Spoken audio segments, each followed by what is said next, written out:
Синус в квадрате х плюс косинус в квадрате х равно 1.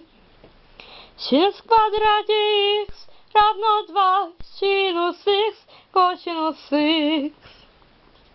Косинус 2х равно косинус в квадрате х минус синус в квадрате х. 1 плюс синус в квадрате х равно 1 разделить на косинус в квадрате х. Синус в квадрате х равно 1 минус косинус 2х разделить на 2. Косинус 2х равно 1 плюс косинус 2х разделить на 2. Синус х плюс синус y равно 2 синус х плюс y разделить на 2.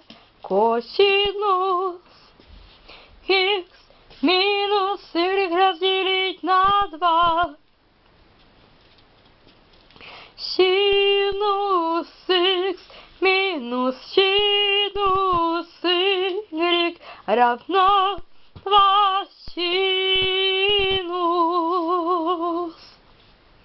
х минус y разделить на 2. Косинус х плюс y разделить на 2. Косинус х плюс косинус y равно 2. Косинус х плюс y разделить на 2. Косинус х минус y разделить на 2.